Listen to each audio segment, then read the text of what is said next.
Bien, bonjour à toutes et à tous, à ceux qui nous rejoignent aussi sur Internet, qui suivent en streaming. Donc aujourd'hui, on a les conditions parfaites pour méditer. C'est dimanche, on n'a rien à faire et il pleut. Donc, on va rester à la maison tranquille et on va s'occuper de nous, s'occuper de soi-même et des autres, mais par la même occasion, bien sûr. Mais il faut commencer par soi.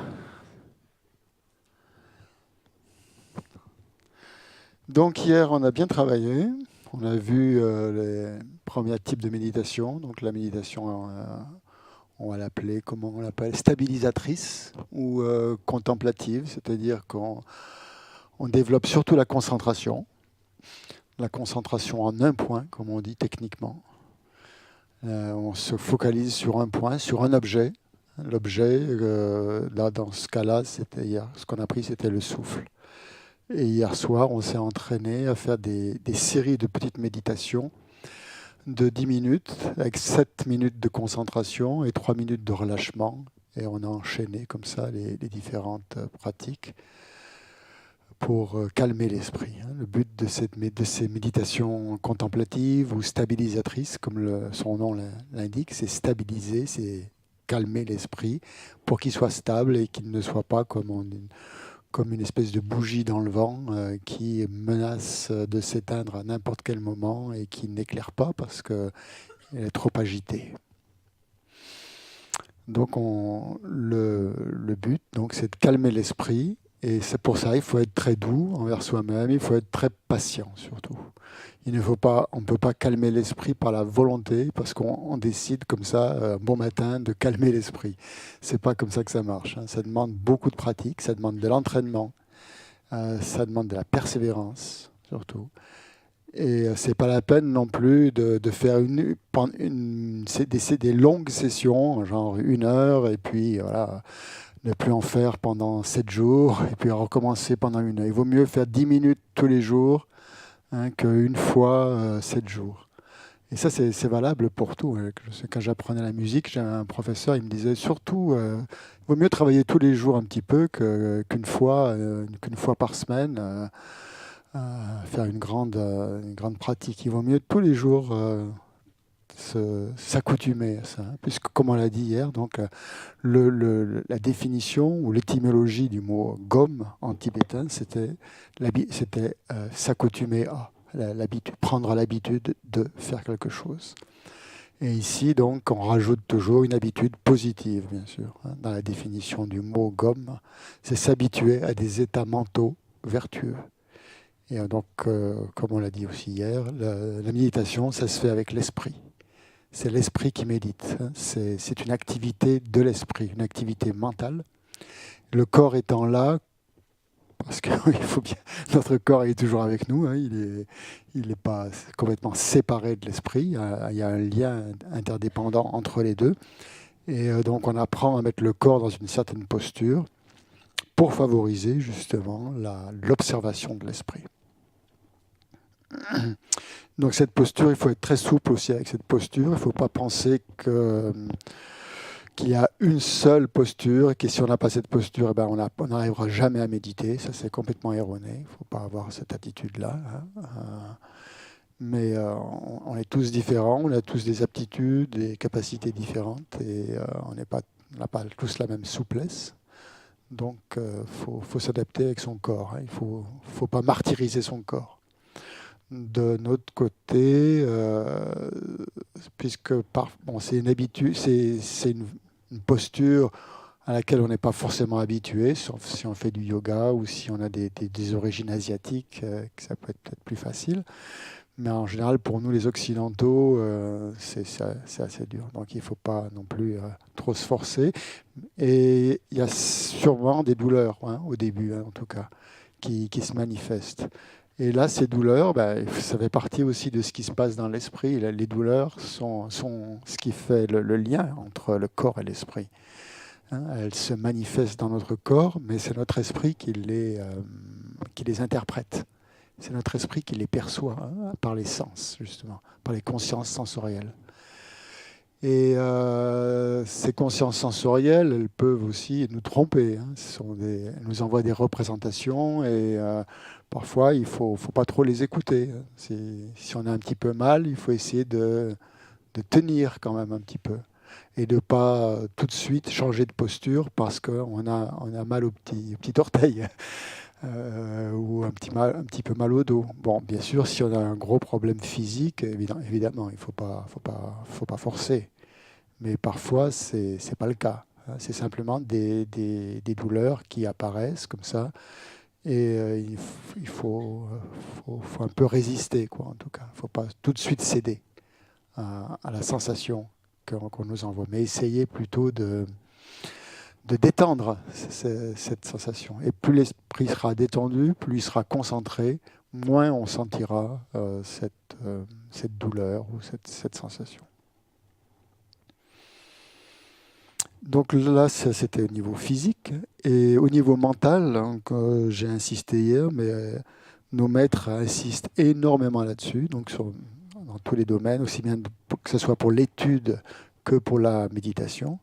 Donc c'est l'importance de la motivation. Ça, c'est capital. Donc une fois que l'on a pris cette posture pour méditer, la deuxième phase, c'est développer cette motivation intérieure pour cette activité que l'on va faire. Donc dans les enseignements bouddhistes, il est dit que la meilleure des motivations que l'on puisse avoir pour effectuer une méditation, ou toute activité spirituelle, quelle qu'elle soit, pas simplement la méditation, mais toute action, toute activité spirituelle, c'est le souhait, le désir, le souhait, la volonté d'être bénéfique aux autres. Hein. Que cette action spirituelle, que cet acte soit bénéfique à tous les êtres vivants. Pas simplement aux êtres humains, mais à tous les êtres, où qu'ils soient et quels qu'ils soient. Donc ça, c'est la meilleure motivation qui est donnée, c'est la motivation maximum et optimum que l'on puisse générer. Donc pour certains d'entre nous, c'est OK, c'est acceptable, on peut se sentir à l'aise avec cette motivation et ça ne nous pose pas vraiment de problème. Hein. Mais pour d'autres, pour certaines personnes, dont je faisais partie d'ailleurs au début aussi, c'est plus difficile à accepter. On se dit, mais bon, faut quand même être réaliste, hein, que je suis tout petit, là, quelle importance je peux avoir dans le monde, qu'est-ce que je suis? Je ne suis pas grand-chose. Donc, je n'ai pas cette aptitude à vraiment aider les autres. Hein, c'est pas possible. Donc on ne se sent pas très à l'aise avec cette motivation et on se dit non,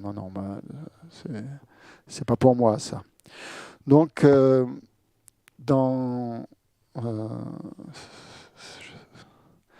j'ai remarqué que ce soit pour la méditation ou pour la motivation, ça ne sert à rien de forcer. Si on se force à avoir une certaine attitude, ça va marcher une fois ou deux, bien sûr, on va se sentir comme ci, comme ça. Mais à long terme, ça ne marche pas. Et au bout d'un moment, l'esprit va résister, il va résister ou il va même refuser ça.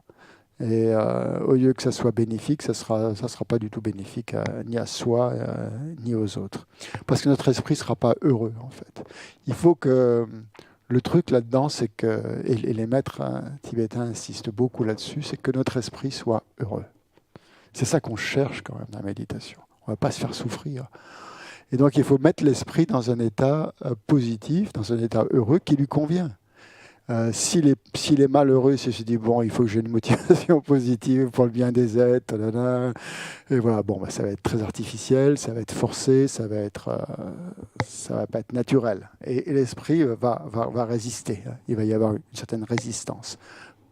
Pas forcément évidente au début, mais subtile, et ça va grandir. Et ça peut même complètement nous bloquer, d'ailleurs. Si on sent qu'on n'est pas en phase avec cette motivation et que c'est pas pour nous, donc et on aura peut-être envie, on n'aura plus du tout envie de méditer, on n'aura pas envie de pratiquer, parce qu'on se dit bon, c'est pas pour moi, etc. Donc l'expérience que j'ai avec les maîtres tibétains, c'est que ils sont très souples, hein, avec nous. Hein. et envers eux-mêmes aussi. C'est des gens très souples. Et ils nous disent jamais qu'il y a une seule façon. Comme pour la méditation, il n'y a pas qu'une façon de faire les choses. Si ça ne marche pas, eh ben, on en trouve une autre. On en trouve une autre qui soit plus adaptée à notre manière d'être, à notre façon d'être. Donc si ça ne marche pas d'une certaine façon, eh ben, on en essaye une autre. Et jusqu'à ce que ça nous convienne vraiment. L'important, donc, comme je l'ai dit, c'est d'être confortable, d'être à l'aise, d'être heureux dans ce qu'on fait, dans cette méditation. C'est ça le plus important. Donc cette idée qu'il n'y a pas qu'une seule manière de faire les choses, on peut l'appliquer à tous les domaines de la vie, je pense, et notamment de la motivation pour méditer.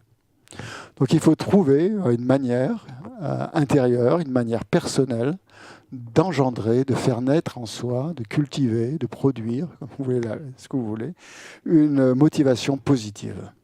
Une motivation positive qui nous convienne, dans laquelle on se sente à l'aise, qui soit acceptable, et qui soit sincère, surtout. C'est ça qui est le plus important. Une sincérité intérieure, pas d'hypocrisie, pas faire quelque chose qui nous dépasse non plus. Et donc là on peut penser, donc bien sûr, comme on a dit hier aussi, que chaque action que l'on fait, chaque acte est motivé par une intention, par une volonté. Et c'est cette volonté qui est à la base de toute action, qui nous fait agir, qui oriente notre action dans un sens ou dans un autre. Et ça, c'est très important. Et j'ai un ami vietnamien qui est né en France et tout, mais le conseil que son père lui a donné, il m'a dit une fois, qu'il a retenu, la seule leçon bouddhiste que son père lui a enseignée, c'est « regarde toujours, avant d'agir, regarde toujours, surveille ta motivation, examine ta motivation. Pourquoi tu fais ça ?» Et il disait que ça avait été sa ligne de conduite pendant toute sa vie. C'était pour lui l'enseignement de base du Bouddha et de la relation aux autres, de la relation à lui-même aussi. Et ça avait été pour lui le meilleur enseignement que son père ait pu lui donner. Il n'avait pas besoin de sortir tout le canon bouddhiste, simplement cette phrase de surveiller, d'examiner sa motivation avant toute action. Pour lui, c'était vraiment le summum. L'autre chose à laquelle on peut penser, c'est que en fait, quand on fait une action, quelle qu'elle soit, cette action est porteuse d'une certaine énergie. Et cette énergie, qu'on la transmette soit par nos actes, soit par nos paroles, elle affecte les gens qui nous entourent, forcément. Et ça, on n'en est pas toujours conscient parce qu'on est souvent très centré sur soi-même. On pense comme on disait tout à l'heure, tout le monde pense qu'il a raison. Et donc cette attitude de penser qu'on a raison fait parfois qu'on oublie. On est un peu des dictateurs en puissance. On impose aux autres toute une énergie de parole, d'acte et de pensée. Donc notre environnement, comme ça, il est imprégné par nos actes, qu'ils soient au niveau de la parole, au niveau physique. Et ça a des répercussions sur le monde extérieur. Ça va plus loin que chez soi. C'est un peu tout notre univers qui est touché par cette énergie qui émane de nous. Et dans la méditation, c'est pareil aussi. Quand on médite, on crée une énergie. On crée de l'énergie en méditant. Et cette énergie a des effets, forcément. Puisque toute force, toute énergie donc, a un effet, a des répercussions. Voilà. Donc, c'est des répercussions sur les autres. Et donc on peut se demander, en fait, sincèrement, quel effet est-ce que je veux avoir sur les autres ? Est-ce que sur l'environnement, sur le monde en général ? Quel effet est-ce que je veux produire ? Quelle sorte d'énergie est-ce que je veux créer ? est-ce que je veux envoyer comme ça au monde. Est-ce qu'on veut créer une énergie négative? Non. En général, il y en a suffisamment à l'extérieur, comme ça. On n'a pas vraiment envie. On n'est pas venu ici ce week-end aussi pour apprendre à créer de l'énergie négative. C'est pas ça. Donc il y a suffisamment de violence, de colère, d'égoïsme, d'avidité, tout ça dans le monde pour en rajouter. Donc notre motivation, déjà de base, c'est quand même de vouloir, si on est vraiment sincère, créer une certaine énergie positive qui vienne un peu contrecarrer l'énergie négative qui est dans le monde actuel. Et notre souhait, je pense, sincère à tous, c'est de vouloir créer le plus de paix, le plus d'amour et de bienveillance envers les autres. Donc ça, c'est une motivation que l'on peut avoir au départ, une motivation que l'on peut cultiver, qui peut être notre motivation de base. Elle est tout à fait acceptable. Bon, ça ne veut pas dire qu'on veut aussi changer le monde non plus. On n'est pas là, on part pas à la conquête du monde pour le changer. On ne peut pas penser que raisonnablement qu'on va par notre méditation, on va changer le monde. C'est pas non plus ça. Mais simplement le fait de vouloir ajouter, contribuer à sa manière, à donner un peu plus d'énergie positive dans le monde. On peut très bien s'asseoir tous les jours et méditer en pensant à ça. Que notre action, si on veut le formuler par une prière, puisse notre action ou notre méditation apporter un peu plus d'énergie positive, de considération, d'affection, d'amour, une énergie bénéfique, quoi, en tout cas, dans le monde. Et ça, donc, c'est à notre portée. C'est à la portée de tout le monde. Pas besoin forcément d'être bouddhiste non plus pour ça. Donc, se connecter, en fait. Avant la méditation, c'est bien de se connecter avec l'énergie que l'on veut produire. Donc, c'est ça qu'on appelle la motivation. C'est ce grand mot qu'on utilise très très souvent, et on va beaucoup l'utiliser, puisque pendant tous ces modules, tout ce cursus, on va toujours commencer les enseignements par la motivation et les terminer par une dédicace, justement, qui vient conclure cette motivation, puisqu'entre la motivation et la dédicace, il s'est passé quelque chose. Qu'est-ce qui s'est passé? Si on est seul, c'est la méditation. Si on reçoit des enseignements, c'est l'écoute de l'enseignement.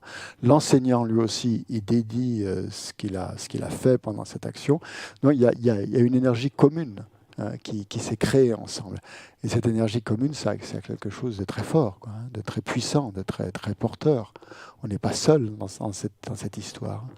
Quand on vient ici, on fait partie d'un groupe, c'est ce qu'on appelle dans le bouddhisme la sangha, la communauté. Donc parfois la sangha, ça désigne les moines, ça désigne la sangha monastique, mais on peut très bien appliquer ce terme aussi à nous-mêmes. On se retrouve ici un week-end tous les mois, ou un peu plus, ou un peu moins, ça dépend. Et on crée ensemble une énergie de groupe qui nous soude, qui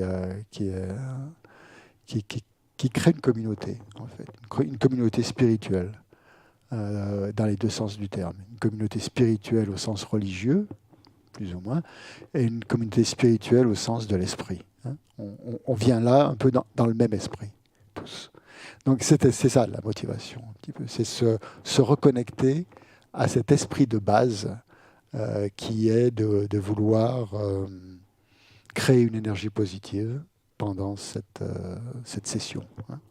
Donc toujours, avant de pratiquer, avant de méditer, avant d'écouter un enseignement, avant de faire quelque activité spirituelle que ce soit, c'est de se connecter à cette motivation. Motivation sincère. Et ça, c'est générateur de joie, c'est générateur de bienveillance, cette motivation, générateur de sagesse aussi.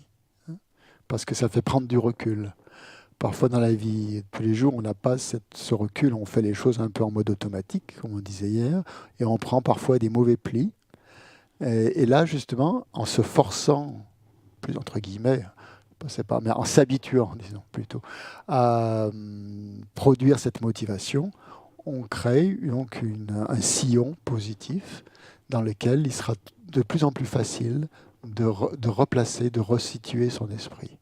Et ça, après, quand on aura pris l'habitude de le faire en méditation, systématiquement, on pourra après le faire très facilement dans la vie quotidienne. Il suffit simplement d'avoir une pensée. La motivation, au début, ça paraît un peu artificiel ou laborieux, on va dire, mais après, il suffit d'une pensée. Et cette pensée, elle canalise toute une énergie.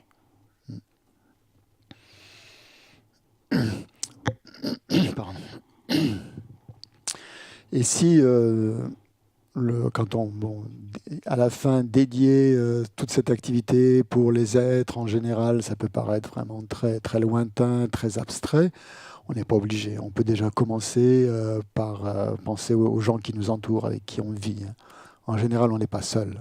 Il y a toujours des gens que l'on côtoie au quotidien et qui sont touchés par notre énergie, que ce soit notre famille, nos voisins, nos amis, les gens que l'on rencontre par nos activités associatives, professionnelles ou autres.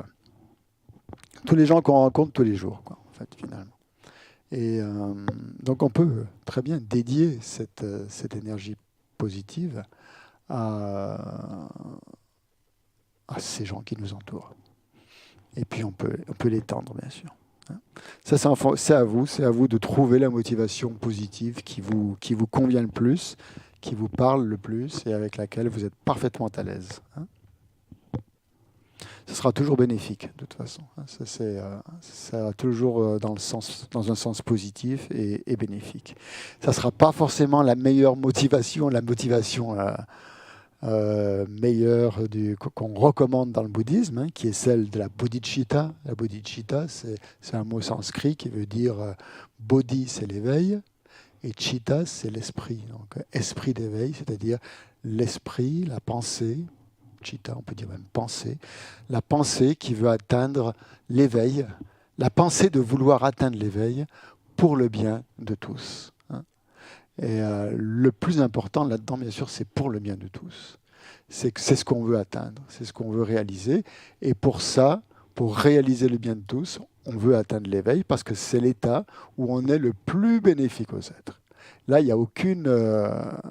Si on atteint l'éveil d'un Bouddha, on est entièrement, spontanément, à chaque instant, sans effort, bénéfique aux êtres. Donc c'est ça qu'on vise. Pourquoi se contenter d'une motivation inférieure qui autant aller au sommet, si c'est possible, et prendre ce qu'il y a de mieux. En général, c'est ça. Quand on va au restaurant, on prend toujours le meilleur plat parce que on n'a pas envie de prendre quelque chose qu'on connaît déjà ou qui nous plaît pas. Donc on cherche toujours le meilleur quand même. Quand on veut acheter quelque chose ou quand on veut... Donc la bodhicitta, c'est ça. C'est viser l'altitude d'esprit, l'attitude mentale la plus élevée qui soit, et donc qui est celle de l'éveil, et de l'éveil pour les autres. C'est-à-dire la motivation, c'est pour le bien des autres, et l'outil, ce qui va nous permettre d'être vraiment, absolument, complètement bénéfique aux autres, c'est l'éveil. C'est l'éveil, c'est pas autre chose. Voilà. C'est se sentir bien, bien sûr, c'est bénéfique aux gens qui nous entourent, mais dans une perspective bouddhiste, c'est pas suffisant. Il faut aller plus loin. Mais ça se fait progressivement. Il faut mieux commencer par là où on en est, et progressivement, après, développer cette attitude où on est bénéfique, non seulement à soi-même, mais aux autres. Et ça permet aussi de dépasser cette préoccupation un peu de soi-même. On est très, très préoccupé par soi-même, par son propre bonheur, par son propre plaisir. Et donc la motivation, si on peut sortir de ce carcan, égotique, c'est bien. Donc la motivation, c'est pour ça que le bouddhisme met l'accent dès le départ sur cette motivation pour déjà nous sortir un peu de notre prison, de notre enfermement intérieur. Donc pensez-y et dans cette motivation et faites l'expérience. Hein. Le bouddhisme, hein, comme on l'a dit aussi dans le premier module, l'esprit, c'est ce qui fait l'expérience des choses. Faites des expériences avec votre esprit. Voyez ce qui se passe quand vous mettez votre esprit, quand vous l'orientez dans une certaine approche ou démarche. Regardez comment il se sent, s'il se sent bien, s'il ne se sent pas bien. C'est comme ça que le Bouddha a dit de tester aussi ses enseignements. Les tester par rapport à son esprit, voir quel impact, voir quel effet ont ces enseignements sur l'esprit. Et donc avec la motivation, faites l'expérience. Hein. Faites l'expérience. Parfois, c'est parfois le plus important de la méditation, la motivation. C'est ça qui va donner un impact. Donc, posez-vous bien la question, pourquoi je médite, pourquoi je suis là, qu'est-ce que je veux avoir, et soyez donc vigilants, attentifs à ne pas avoir de motivation négative, c'est sûr. En tout cas, pas trop centré sur soi-même. Hein.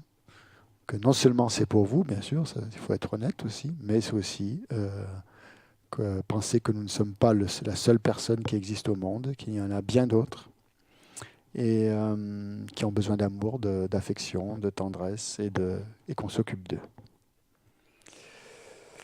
Voilà. Voilà. Je vous laisse vous intérioriser là, pendant 2 ou 3 minutes et en pensant vraiment à cette motivation.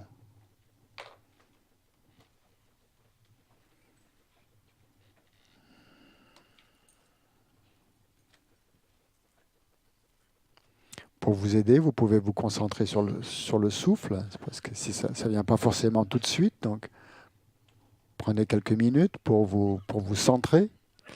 Et le meilleur outil pour ça, c'est le souffle. C'est ce qui permet de calmer l'esprit, calmer les pensées. Et une fois que vous vous sentez calme, pensez à votre motivation, pensez à ce pourquoi vous êtes venu ici.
Maintenant que vous avez établi cette motivation positive à l'intérieur de vous, vous pouvez prendre la posture en 7 points qu'on a vu hier, donc en mettant les jambes croisées, un pied sur la cuisse dos, les paumes de la main, la paume de la main droite dans la paume de la main gauche, les pouces qui se touchent, les bras légèrement décalés du corps, les yeux mi-clos, la mâchoire desserrée, la langue contre le palais, le menton légèrement incliné,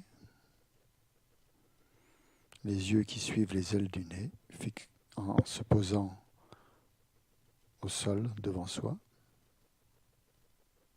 et surtout la colonne vertébrale bien droite. Et là, une fois que vous êtes dans cette posture, vous vous concentrez sur le souffle, sur la respiration, soit au niveau des narines, soit au niveau de l'abdomen, en étant très attentif à ces mouvements, soit en comptant, soit simplement en observant, et en laissant défiler les pensées, sans les retenir,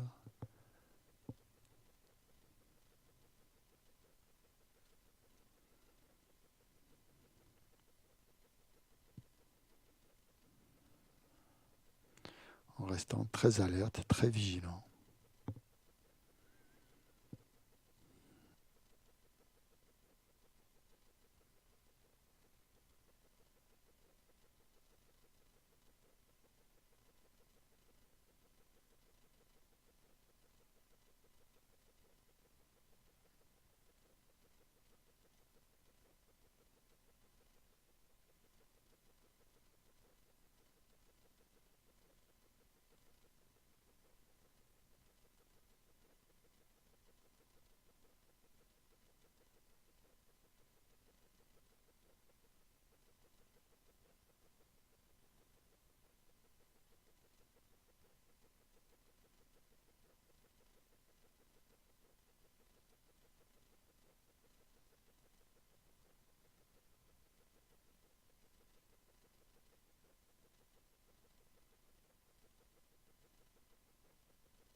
Vous relâchez votre posture.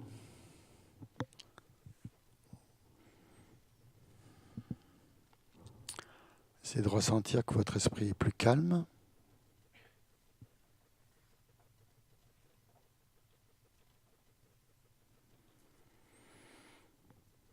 Plus attentif. Donc ça, c'est une méditation de base que l'on peut faire pendant l'écoute des enseignements, quand on écoute des enseignements donnés par des maîtres.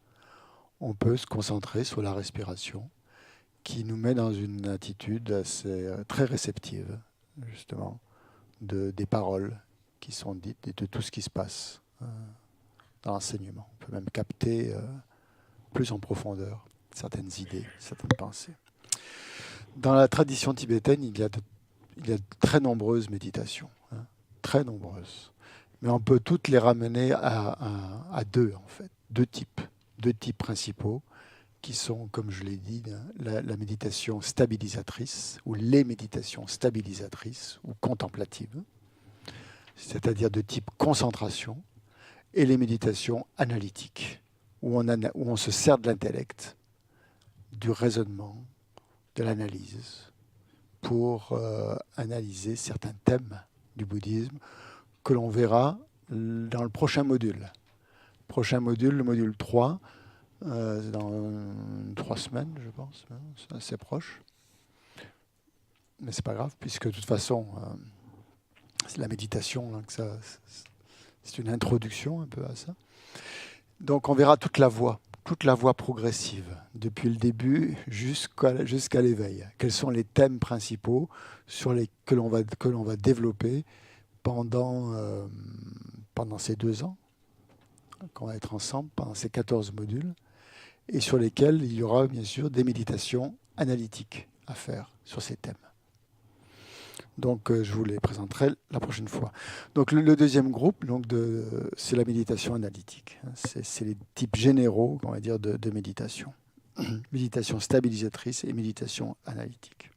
Donc la méditation stabilisatrice, c'est ce qu'on vient de faire sur le souffle.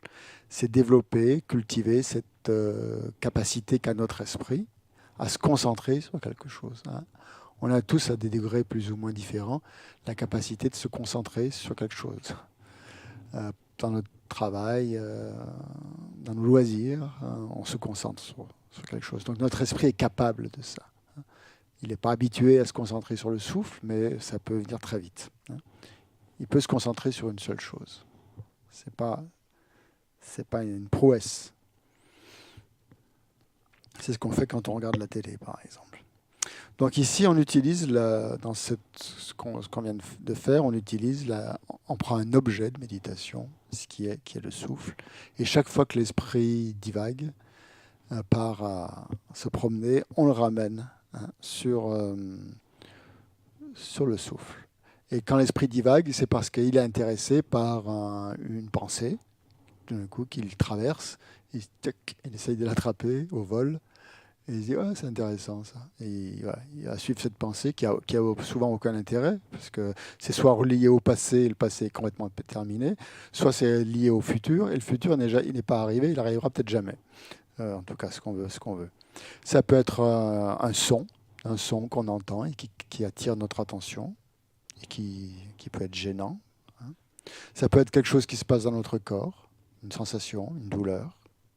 Ça peut être un souvenir. C'est souvent ça, en général. Et donc l'esprit il est très alerte, en fait, et tout ce qui se passe, il essaye de l'attraper.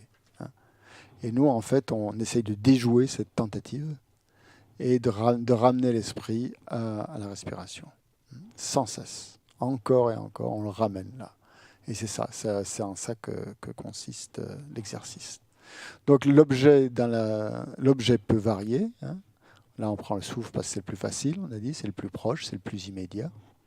Mais on peut prendre aussi une image, une représentation du Bouddha.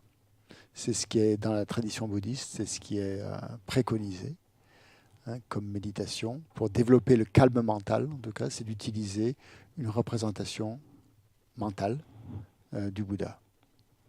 parce que ça a plein de qualités. Dans d'autres traditions hindouistes, on utilise des objets extérieurs. Les hindouistes utilisent des cailloux, par exemple, ou ils méditent sur la flamme d'une bougie ou sur un mantra. Mais donc, dans notre tradition, on dit que c'est pas ça qu'on essaye de développer, de se concentrer sur un objet visuel ou un objet auditif, mais sur un objet mental. Donc, c'est pas la vue que l'on... Hein, c'est un objet mental, un objet ou une représentation mentale de l'objet. Pour entraîner notre esprit. C'est l'esprit qu'on veut entraîner, qu'on veut exercer. Donc la visualisation d'un Bouddha, on va essayer de le faire. Hein. Vous allez voir. Pour certains, ça dépend de notre connexion. Hein. Certains d'entre nous ont des facilités pour se représenter des images religieuses, par exemple, ou des Bouddhas.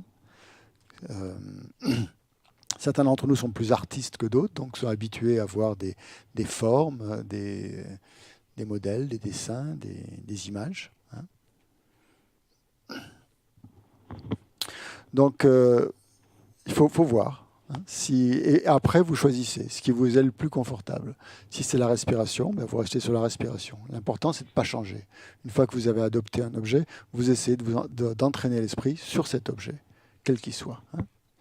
Donc, c'est ça qui aura un effet bénéfique. Hein. Si vous changez complètement d'objet, l'esprit va continuer à être agité. Donc, ce n'est pas ça qu'il faut faire. Donc, l'image du Bouddha, elle est associée à des qualités d'amour, des qualités de compassion, de paix. Hein. Et quand on visualise l'image d'un Bouddha, l'esprit se pose, l'esprit se calme, il s'apaise. C'est pour ça que c'est l'incarnation, on peut dire le Bouddha, de l'amour, de la sagesse, de la compassion et de la paix.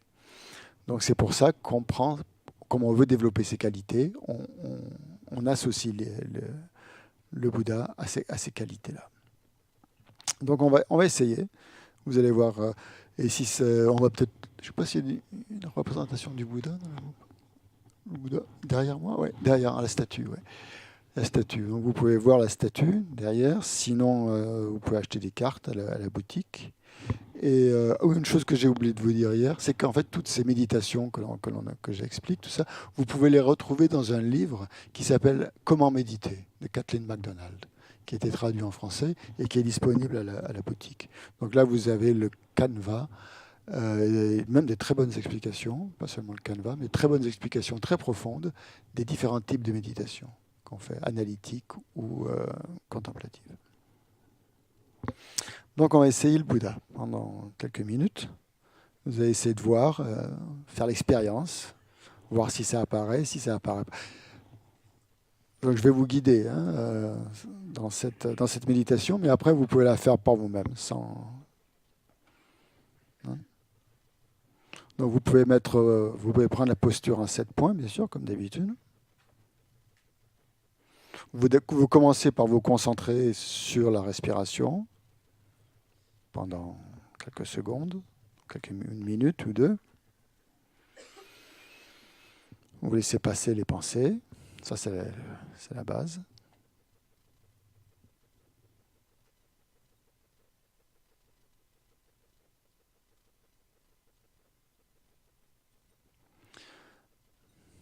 Donc, quand on parle de visualiser parfois, mais donc je vous le répète, visualiser, ça ne veut pas dire voir. C'est pas, si vous ne voyez rien, c'est pas grave. Hein. C'est plutôt imaginer en fait. Comme là, par exemple, si je vous dis pensez ou visualisez votre appartement, votre chambre, votre maison, peu importe, là où vous habitez. Visualisez cet endroit.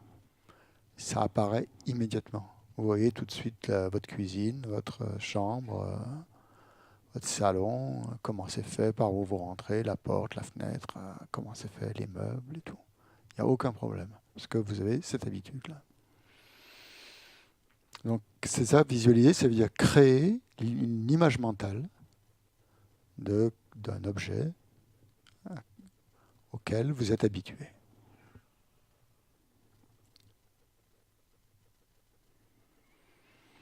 Donc la visualisation, ou cette image mentale d'une représentation d'un Bouddha, c'est pas quelque chose de tangible. C'est pas non plus un dessin. C'est pas une photo qu'on essaye de reproduire dans son esprit.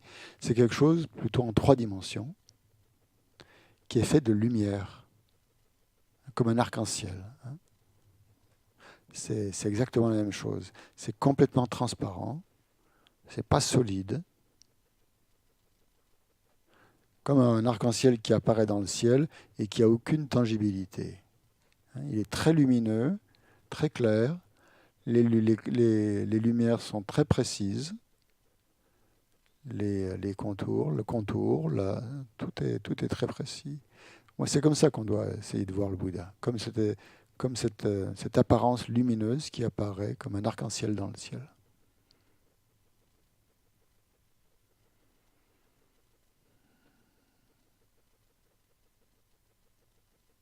Donc, vous visualisez dans l'espace en face de vous,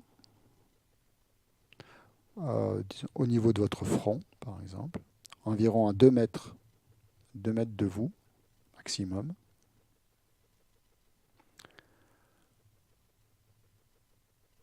Vous visualisez un lotus avec des pétales complètement épanouis, complètement ouverts. Si vous aimez dessiner, vous pensez que vous dessinez ou que vous peignez avec votre esprit. Vous êtes en train de peindre le lotus. Peignez les contours, les couleurs, la lumière. Tout ça, c'est très lumineux.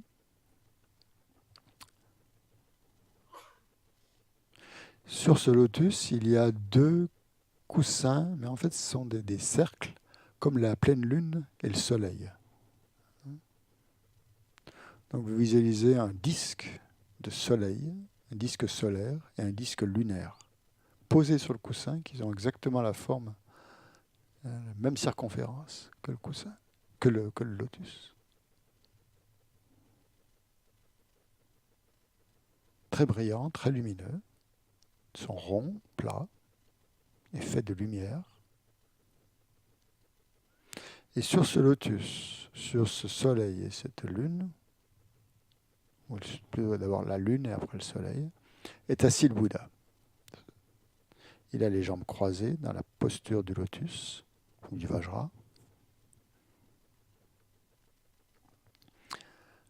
Donc les 2 pieds sur les cuisses, parfaitement stables. Il porte les robes d'un moine, couleur safran, très lumineux. Sa main droite est posée sur son genou droit et il a les doigts qui touchent la terre. La paume de sa main gauche est pendant la paume de sa main droite, elle est contre elle appuie sur son genou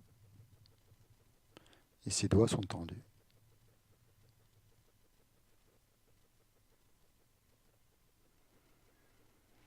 Donc dans sa main gauche, il tient un bol rempli de nectar, un nectar médicinal qui guérit toutes les perturbations mentales.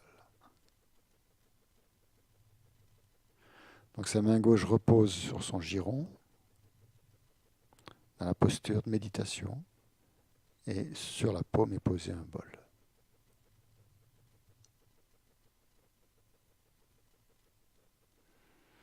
Le corps du Bouddha est fait d'une lumière dorée. Ce n'est pas un corps en chair et en os, c'est un corps de lumière d'or, transparent, rayonnant, complètement pur, comme de l'or.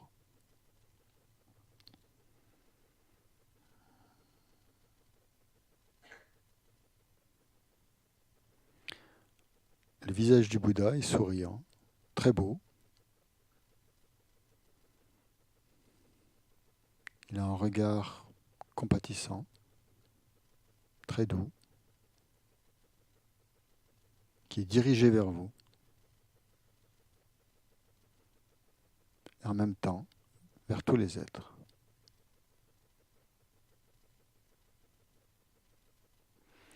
L'expression qui émane de son visage, c'est la paix, l'absence totale de jugement, de partialité, de pensée critique, de toute forme de perturbation mentale, colère ou autre. Il n'y a aucune pensée négative qui le traverse.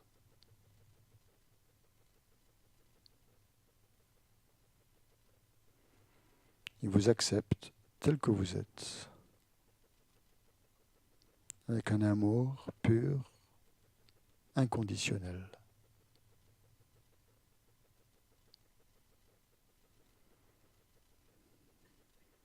Tout ça, c'est ce qui émane de son visage, de son sourire, de son regard.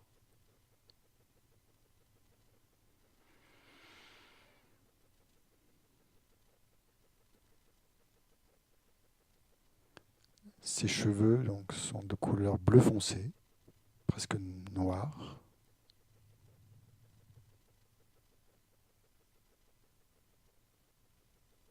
Et bouclés.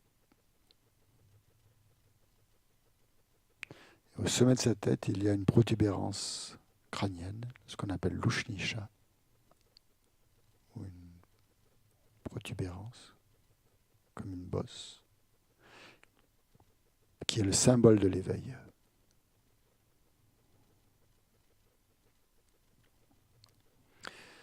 Les lobes de ses oreilles sont longs.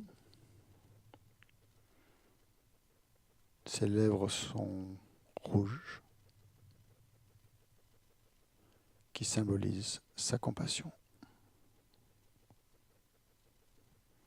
Donc, laissez apparaître cette image.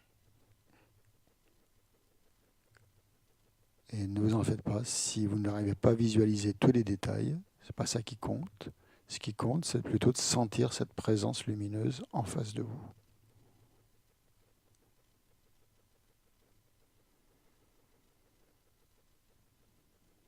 Et de vous concentrer sur cette image, sans aucune pensée. Chaque fois que des pensées arrivent, vous revenez sur l'image du Bouddha, sur cette forme lumineuse, cette présence.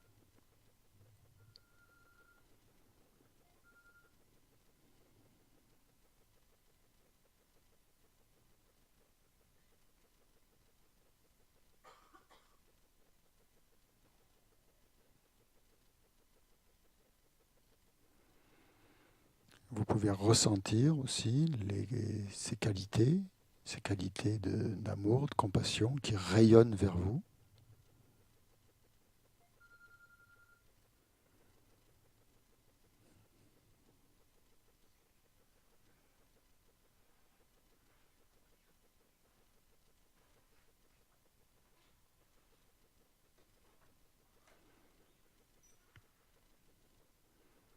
Et vous pouvez ressentir que de chaque pore du Bouddha émane de la lumière. Et que ces rayons de lumière emplissent tout l'univers.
Et quand vous visualisez le Bouddha, votre esprit est le Bouddha. Il n'y a pas de différence entre les deux. Il n'y a pas de dualité. Vous ici, le Bouddha à l'extérieur. Mais une non-dualité.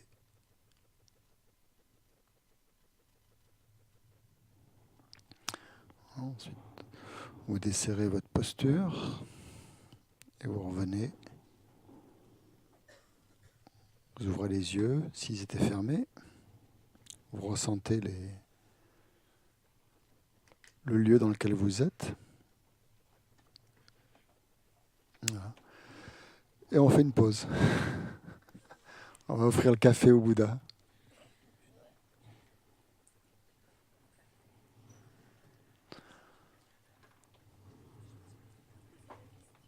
Vous avez des questions? Attendez, 2 minutes, alors c'est avant la pause. Mais il n'y aura pas beaucoup de questions, je sens.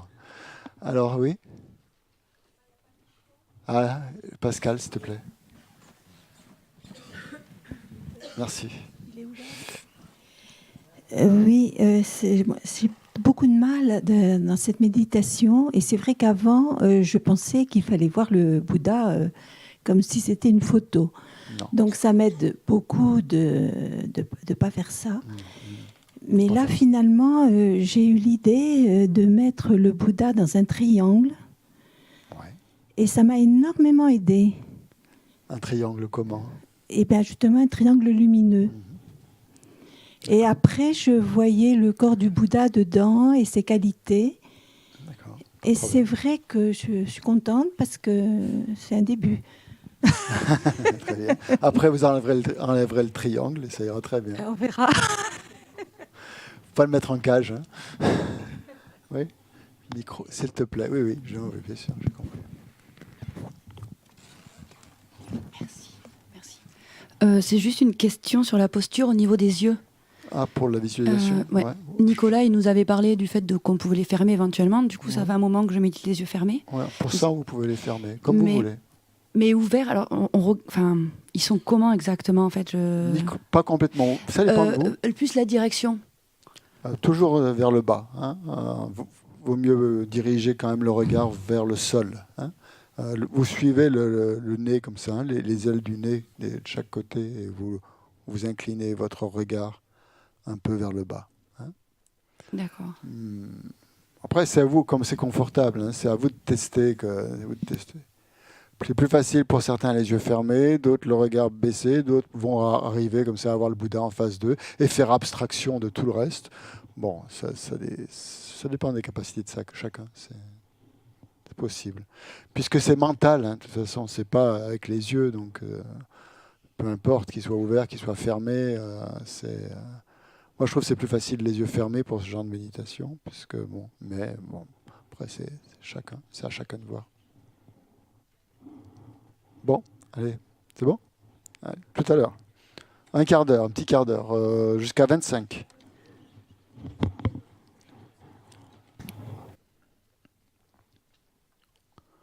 Donc quand on entre, on n'est pas obligé, hein, c'est pas une obligation, pas quelque chose d'imposé encore. Si vous avez envie, si vous le sentez, vous pouvez, en entrant dans ce lieu, donc, que l'on considère comme un temple, hein, on peut se prosterner donc devant les représentations du Bouddha en pensant que ce sont les Bouddhas eux-mêmes qui sont ici dans ce lieu. Et donc on s'incline en faisant donc le geste comme ça, par le corps, la parole et l'esprit, devant tous les maîtres, les Bouddhas, les déités, toutes ces qui nous aident sur la voie. Hein. Et donc ça correspond aussi au refuge. Hein. Si on a pris refuge, bien sûr, on doit faire ces prosternations. Ça, c'est nécessaire. Si on n'a pas pris refuge, on n'est pas obligé. Il n'y a pas d'obligation. Mais si...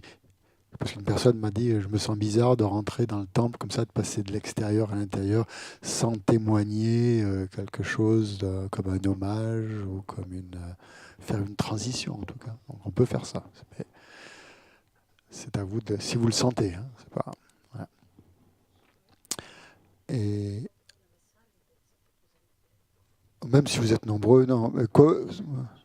Oui.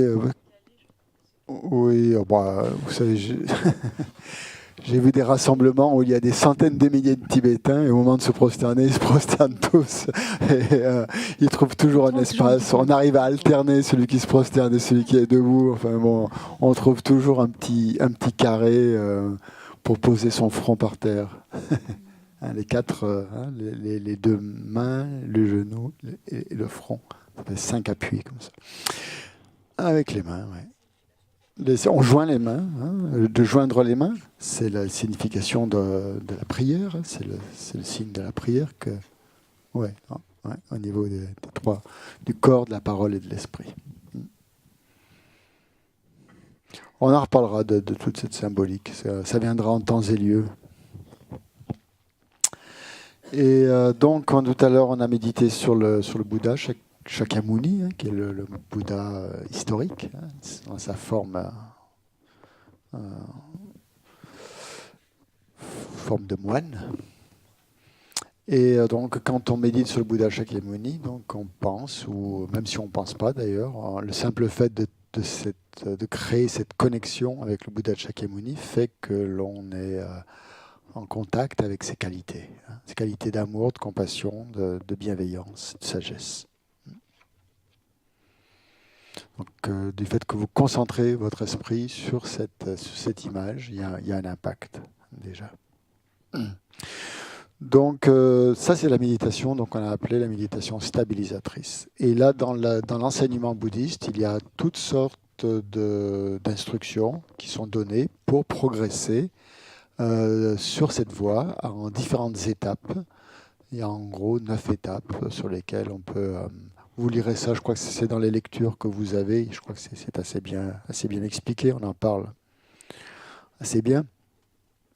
Et donc, ces enseignements expliquent comment avancer et comment éliminer les obstacles que l'on rencontre, des plus grossiers aux plus subtils, au fur et à mesure que l'on franchit ces différents stades de progressifs.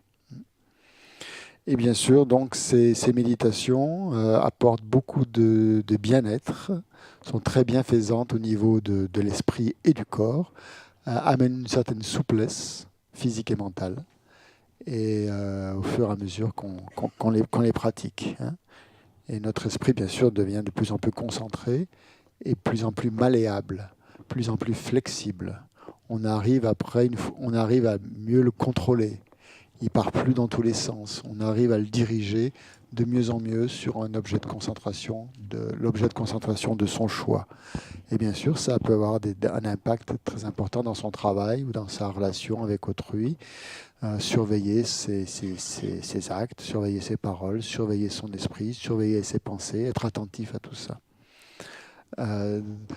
On peut même s'absorber complètement dans ces méditations, et il y a des yogis qui arrivent à jeûner comme ça, à se passer de nourriture, se passer de sommeil même, en se nourrissant uniquement de cette concentration, de la concentration.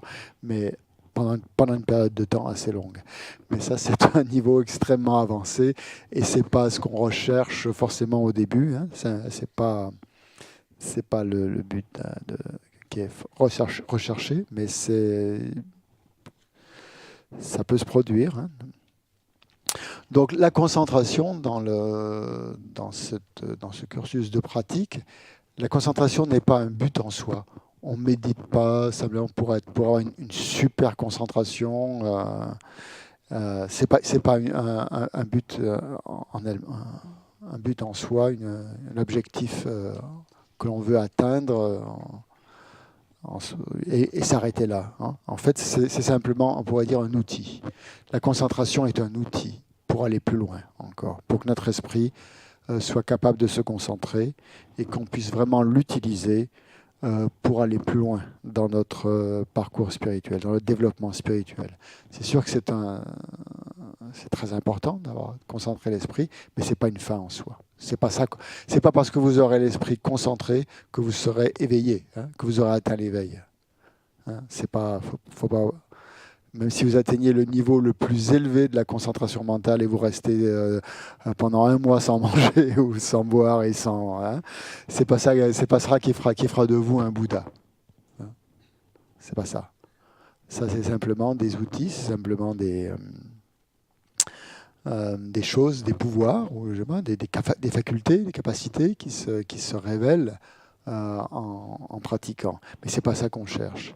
Un Bouddha, comme je vous l'ai donné dans la définition qu'on a donnée, c'est un être, un individu qui a éliminé toutes les perturbations mentales. Quand on pratique ça, le calme mental, quand on pratique le calme mental, on calme l'esprit. Mais ça ne veut pas dire qu'on élimine les perturbations mentales. Elles sont là encore, mais elles sont endormies. Voilà. Et parfois, on sort de sa concentration, on rencontre quelqu'un dans la rue, on peut très bien se mettre en colère parce qu'on a encore la colère qui est en soi. Hein. Et ça ne veut pas dire qu'on a éliminé les perturbations mentales. Et c'est ça qu'on recherche. Hein. Mais c'est d'éliminer, d'être complètement libre de toutes ces perturbations mentales. Et c'est ça qu'on définit par un Bouddha. C'est quelqu'un qui a éliminé ces perturbations mentales. Alors vous allez dire, mais alors à quoi bon, hein? À quoi ça sert de se concentrer? C'est-à-dire que sans concentration, vous n'allez pas vraiment réussir à éliminer ces perturbations mentales. Il faut déjà les voir, il faut déjà être conscient de la manière dont elles apparaissent. Il faut déjà devenir de plus en plus intime avec son esprit. Et c'est à ça que sert la concentration, à se concentrer pour éliminer les perturbations mentales. Mais ce qui va véritablement éliminer les perturbations mentales, c'est la sagesse. Hein. Et la sagesse, l'aspect sagesse qu'on développe, et on la développe surtout, cette sagesse, grâce aux méditations analytiques. Hein. Donc les méditations stabilisatrices, les méditations contemplatives, sont des aides qui viennent en complément de la méditation analytique pour que notre méditation analytique soit très stable, qu'elle ne soit pas fluctuante et que notre analyse soit vraiment pointue, vraiment acérée, vraiment aiguisée grâce à la concentration pour vraiment détruire les perturbations mentales à la racine. Hein, et pas simplement les endormir. Donc la méditation contemplative ne fera que les endormir, ne fera que les... Quand on est concentré en un seul point, on ne pense pas qu'on a de la colère. On est complètement bien, on est complètement concentré, et puis, mais la colère est toujours là. Tant qu'on n'a pas éliminé par une méditation analytique très puissante. Donc ces concentrations donnent de la puissance, donnent de la force, de la stabilité à notre méditation analytique. C'est sûr que ces méditations contemplatives amènent un grand bien-être, amènent beaucoup de bonheur, beaucoup de joie, c'est sûr. Mais cette joie, ce bonheur ne sont pas des fins en soi. Hein. C'est bien ça qu'il faut voir. Le chemin ne s'arrête pas là. Hein. Mais c'est bien, c'est agréable hein, tout d'un coup, progressivement, de sentir que notre esprit s'apaise, devient plus calme et plus heureux. Et ça donne encore plus de courage et de persévérance pour avancer. Donc la concentration, bien sûr, c'est très important. Hein. Je ne dis pas ça je ne minimise pas la concentration, pas du tout, au contraire. Et c'est important, donc, non seulement pour la pratique spirituelle, mais aussi dans toutes nos activités. Donc la méditation analytique, donc c'est la deuxième type de méditation qu'on va voir. Hein. Et pour la méditation analytique, donc on va utiliser un autre aspect ou une autre fonctionnalité de notre esprit. La capacité de l'esprit à analyser. Donc avec la méditation contemplative, c'est plutôt la capacité de l'esprit à se concentrer. Et là, avec l'analyse, c'est l'autre aspect.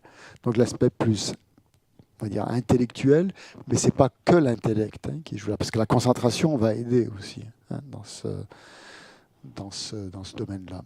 Donc, un exemple de méditation analytique, c'est de méditer sur la compassion, par exemple. Pour pouvoir atteindre l'éveil, il faut avoir développé la compassion. Un Bouddha, c'est quelqu'un qui a développé la compassion au maximum. Compassion, c'est-à-dire la compassion est définie par on fait une différence entre l'amour et la compassion dans le bouddhisme tibétain. Donc on définit l'amour comme le souhait. L'amour, c'est le souhait que les autres, que l'autre, que les êtres, que l'autre soit heureux. C'est le désir que l'autre soit heureux. Et la compassion, la définition de la compassion, c'est le désir ou le souhait que les êtres soient libres de la souffrance, ne souffrent plus, autrement dit, n'aient pas la moindre souffrance, hein, que toutes les souffrances soient éliminées. Donc ça, c'est la définition de la compassion. Donc un Bouddha, c'est quelqu'un qui a développé ces qualités de sagesse, de compassion, d'amour au maximum. Donc pour pouvoir développer cette compassion, il faut d'abord déjà comprendre ce qu'est la souffrance, hein, puisque c'est la volonté que les êtres ne souffrent, de libérer les êtres de la souffrance, hein, le souhait de libérer les êtres de la souffrance. Et il faut commencer par analyser ce que c'est que la souffrance. Hein. Et ça, c'est la première des 4 nobles vérités du Bouddha. Le premier enseignement du Bouddha, il a parlé de la souffrance, de l'analyse de la souffrance. Et ça, c'est un choc, parce que c'est quelque chose qu'on ne veut pas voir, en général, la souffrance, qu'on essaie d'occulter par tous les moyens. Et le Bouddha, il a montré ça. C'était le premier aspect, en montrant qu'il faut déjà reconnaître la souffrance qui est en soi. Bien sûr, commencer par la sienne, évidemment. On ne peut pas faire l'économie et vouloir éliminer les souffrances des êtres si on n'a pas déjà vu sa propre souffrance. Donc c'est ça. Et donc la méditation analytique va, par exemple, dans ce domaine-là, nous aider à développer la compassion en analysant la souffrance, la sienne et celle des autres, hein, à des niveaux de plus en plus subtils. Donc la compassion, donc c'est une qualité que l'on essaie de développer, une qualité naturelle qui fait partie de la nature de notre esprit. C'est pas quelque chose qu'on essaye d'avoir et qui n'existe pas encore, mais donc c'est quelque chose qu'on développe à l'intérieur de nous, quelque chose qu'on a déjà. Hein. Donc c'est pas quelque chose complètement inconnu. On a tous à des degrés différents des élans de compassion. Seulement pour nous, cette qualité naturelle, elle n'est pas stable. Hein. Elle n'est pas tantôt on l'a, tantôt on l'a pas. Parfois on ressent de la compassion, de l'amour pour les êtres. Et parfois, on est complètement indifférent à la souffrance de quelqu'un. Ça ne nous touche pas. Donc la compassion, pour la sentir, c'est ça qu'il faut déjà commencer par la sentir pour soi-même. Comprendre nos propres souffrances, comprendre nos propres problèmes, et vraiment prendre conscience ou analyser la situation dans laquelle on se trouve. Quelle est notre situation ? Quelle est notre réalité mentale? C'est l'esprit encore. Là. Le premier module, c'est l'esprit, parce que tout, comme je vous l'ai dit, on revient toujours à ça. Donc, quelle est notre réalité? Quelle est la réalité de notre esprit? Et la première des 4 nobles vérités du Bouddha, c'était ça. C'était de nous montrer, de nous inciter à reconnaître la réalité de notre esprit. Et après, bien sûr, à trouver un remède à ça. Mais d'abord, il faut le reconnaître. Donc pour pouvoir vraiment reconnaître la souffrance, connaître ou analyser ou voir ou avoir cette empathie pour les autres, il faut être intime déjà avec sa propre souffrance, avec sa propre... Et ça, c'est pas quelque chose de nouveau, hein. On le sent bien. Pour nous, on ressent la souffrance de quelqu'un si déjà on a une certaine expérience de cette souffrance. Si cette souffrance vous est complètement étrangère, c'est difficile de la ressentir. Hein.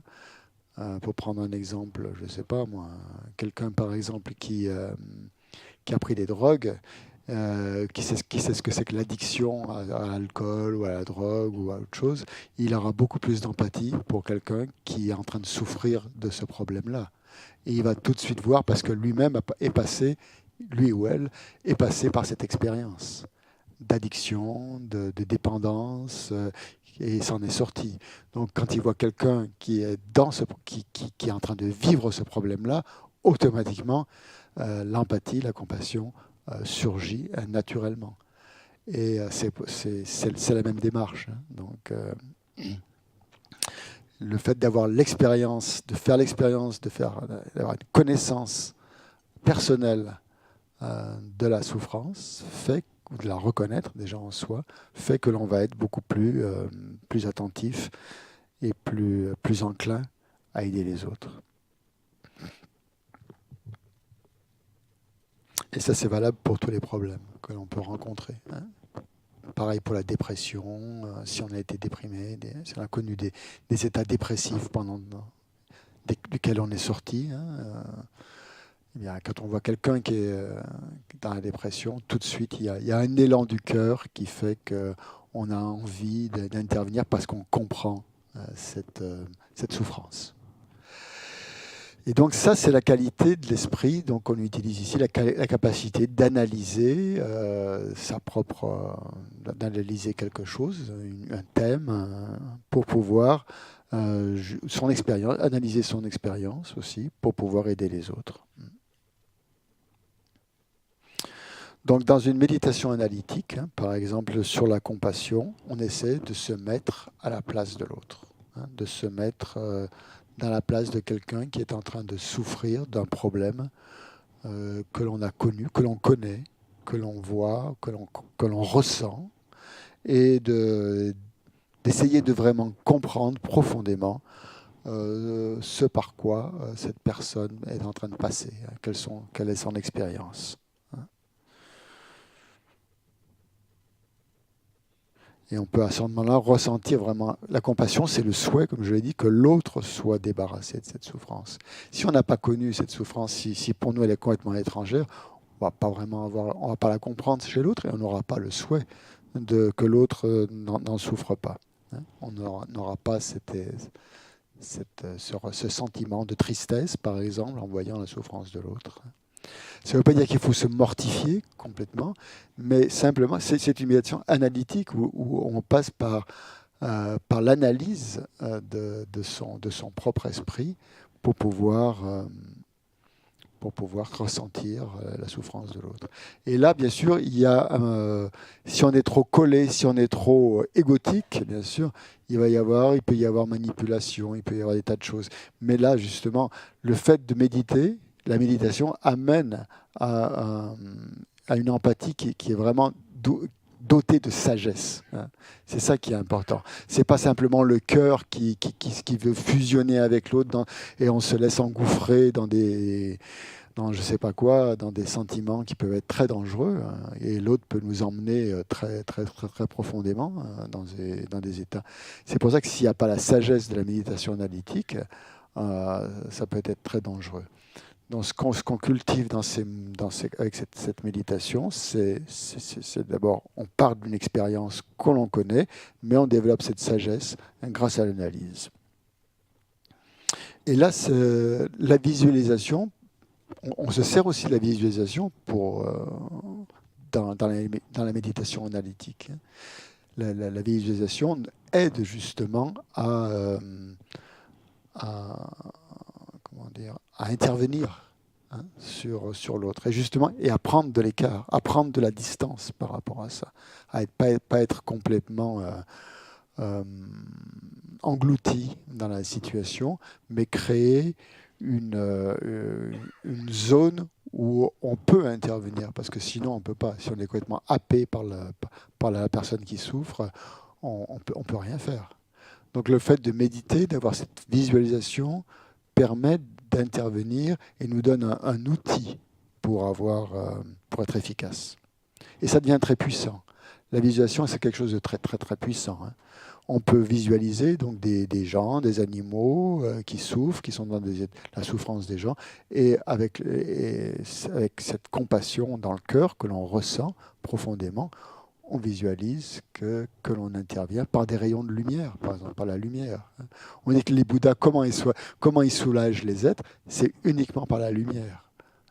C'est pas en intervenant physiquement avec des médicaments, mais c'est surtout par la force, cette force de la lumière qui est puissante. Donc la visualisation, tout à l'heure on a fait une visualisation, stable, pour calmer l'esprit, pour stabiliser l'esprit de notre esprit en visualisant le Bouddha sous une forme qui est fixe, mais dans d'autres types de visualisations qui sont plus dynamiques, plus analytiques, on se sert de de rayonnement lumineux qui émane du Bouddha, justement, et qui va soulager tous les êtres de la souffrance.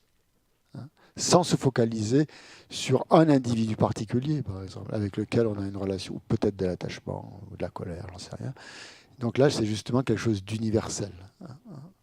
On développe en même temps l'équanimité. On n'intervient pas que pour un individu, mais un Bouddha, il est bénéfique à tous les êtres en même temps. Donc on se met un peu dans la peau du Bouddha et en essayant de développer cette compassion et d'avoir cette expérience de compassion dans l'esprit. Mais pour pouvoir faire ça, pour pouvoir faire cette activité de Bouddha, il faut déjà sentir, bien sûr, ressentir quelque chose. Donc c'est pour ça que dans les méditations sur la compassion, il y en a où justement on passe par tout un tas d'étapes différentes pour ressentir cette compassion. Et quand on a vraiment cet élan de compassion, à ce moment-là, on fait les visualisations qui correspondent. Donc, c'est une méditation parce qu'on se familiarise, là encore, avec un sentiment ou un élan de compassion pour les autres. Et jusqu'à imprégner complètement notre esprit de cette expérience de compassion. Et ça, c'est une méthode qui est à la fois bénéfique à soi-même et bénéfique aux autres. Et donc ça se fait en méditation. Mais après, justement, en prenant ce pli, en prenant cette habitude, il y a une compassion qui s'élève naturellement, spontanément pour les autres, sans qu'on ait besoin d'y réfléchir, sans qu'on ait besoin d'analyser. Il y a un élan de compassion qui est spontané. Donc ça, c'est le point le plus ultime que l'on atteint par la méditation analytique. Avec la méditation analytique, on analyse jusqu'à ce que ce sentiment monte en soi. Et lorsque ce sentiment est vraiment installé en soi, on peut à ce moment-là amener la concentration et se concentrer dessus. Oui, on peut allier les deux types de méditation.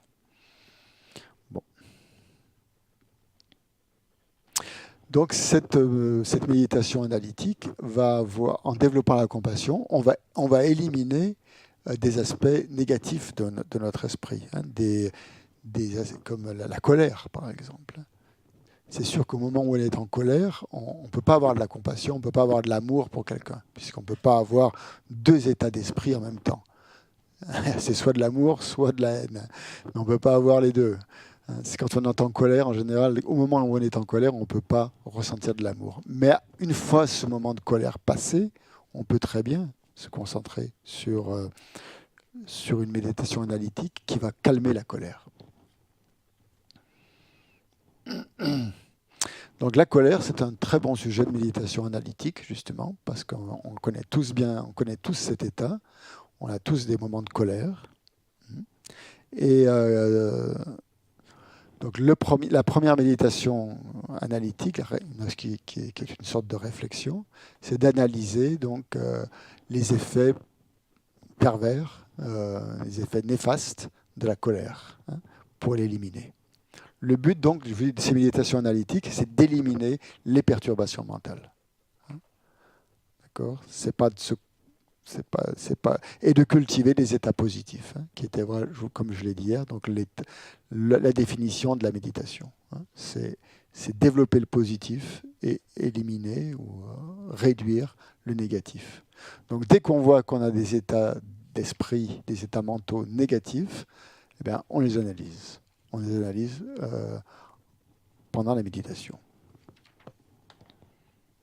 Donc il y a des enseignements là-dessus, je crois qu'il y a des livres, il y a un très très bon livre écrit par le Dalai Lama qui explique justement comment éliminer la colère, avec avec plein de citations, avec plein de méditations progressives que l'on peut faire.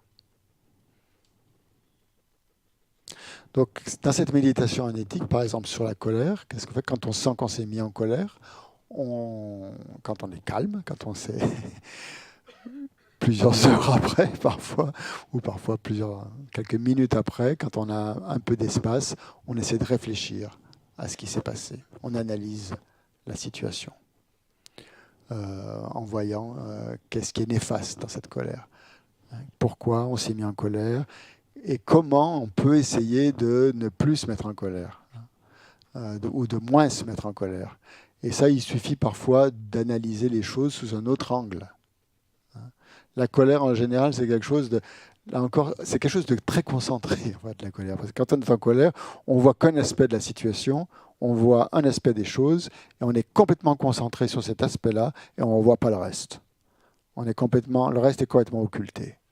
Donc, justement, la méditation analytique va essayer de voir les autres aspects, de voir comment j'aurais pu réagir autrement que la façon dans laquelle j'ai réagi. Si j'avais réagi comme ceci, qu'est-ce que ça aurait produit, par exemple?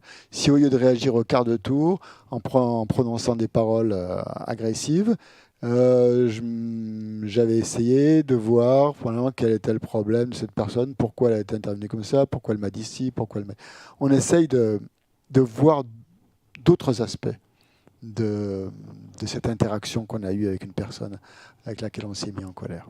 Pourquoi on s'est mis en colère avec elle? Est-ce qu'on a complètement raison de se mettre en colère contre elle? Est-ce que de son côté à elle, il n'y a pas aussi des raisons qui seraient justifiées? Voilà. Donc on analyse comme ça, on fait une méditation là-dessus, sur les différents aspects de la colère, et on arrive à calmer déjà cet état d'esprit et à développer un sentiment peut-être pas d'amour, mais au moins de compréhension déjà de la situation. Et déjà, quand il y a de la compréhension, il y a presque de l'amour. C'est pas loin. Entre la compréhension et l'amour, il n'y a pas un gros écart. Et en tout cas, la compréhension amène à l'amour. Donc, si on fait cet effort de compréhension, on va développer plus d'amour, et moins de colère. Et ça, avec cette habitude, donc, on va transformer notre esprit. Donc la méditation analytique, c'est ça en fait. C'est changer notre état d'esprit pour qu'il y ait moins d'émotions négatives, moins de perturbations mentales et qu'on soit plus heureux. C'est surtout ça. Mais le véritable but de la méditation, c'est de développer, donc, à travers ça, la méditation analytique, c'est de développer plus de sagesse. Et la sagesse, c'est ça, la compréhension, la sagesse, c'est de voir. Oui, attends, j'ai vu. Merci. C'est de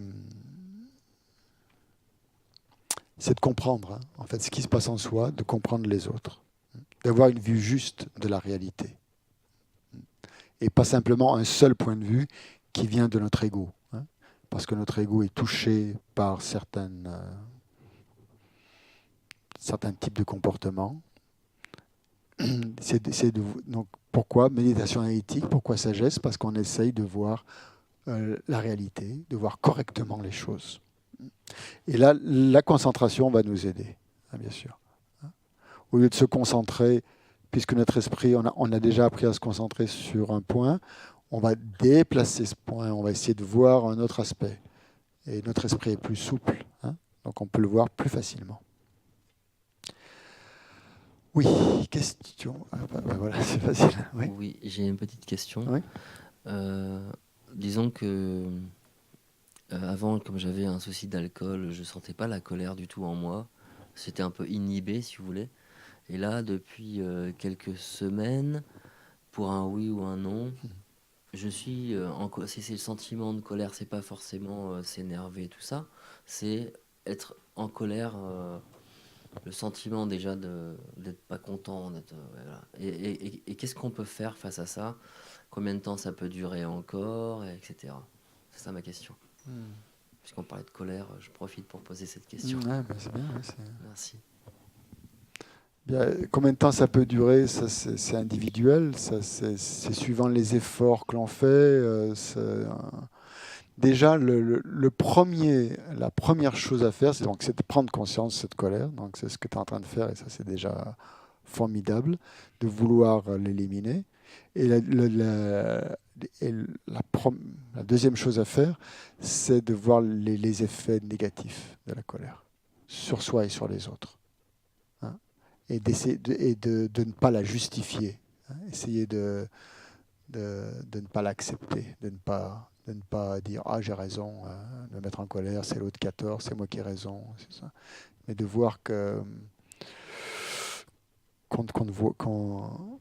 il y a plein de méthodes en fait pour éliminer la colère. Il y a plein de méthodes. Là, si on voulait, c'est un enseignement à part entière hein, sur la colère qu'on pourrait faire. Il y a énormément de méthodes. La première méthode, c'est ça. Il faut commencer par ça. Après, il y en a d'autres hein, qui viennent au fur et à mesure qu'on se développe spirituellement. Mais comme c'est un problème pour tout le monde, hein, de toute façon, hein, quel que soit le niveau, hein, on ne peut pas se cacher. Hein, tout le monde a de la colère en soi. Tout le monde. Hein.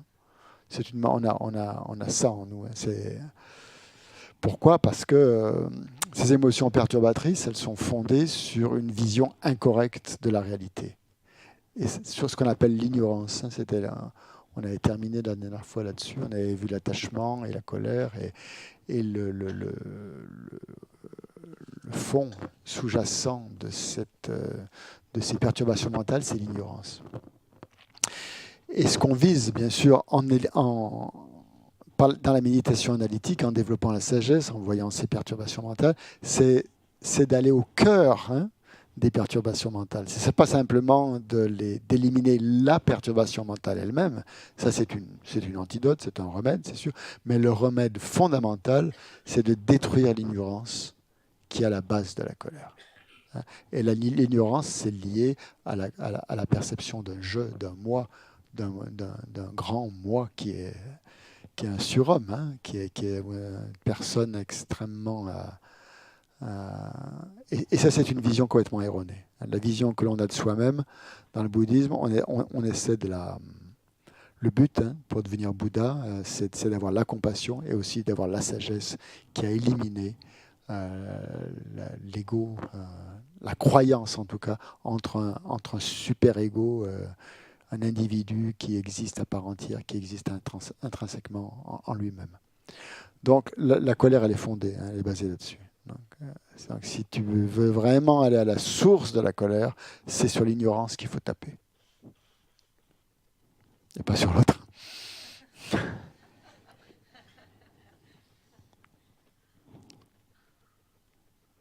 Mais ça demande du temps. Hein. Et parfois, quand on est pris à la gorge, c'est pas facile. Oui. J'ai lu dans les documents qu'on pouvait récupérer, voilà, les obstacles qui freinent la méditation et surtout la concentration. Et j'ai pas compris pour la 5e, la tension trop forte. La quoi ? La tension trop forte. Ouais. Que le remède, ça soit l'équanimité, j'ai pas compris. Bon, disons que ça, ce sont des obstacles qui arrivent à un niveau assez élevé. Hein. Au début, c'est pas ça tellement le problème. Hein. Le problème, c'est justement on n'a pas suffisamment de concentration, on n'a pas suffisamment d'attention. Mais il se peut qu'à un certain degré de notre parcours, lorsqu'on arrive à un certain stade, on ait trop d'attention, justement. Et là, il faut équilibrer. Hein. On soit trop tendu sur certaines choses. Hein. Notre esprit soit beaucoup trop tendu. Et là, il faut relâcher un petit peu la tension. Parce que ça peut être un obstacle. Trop de tension ou trop d'attention peut être un obstacle. Mais c'est pas pour les niveaux débutants, ça, c'est pour les niveaux assez avancés. Donc, c'est un obstacle...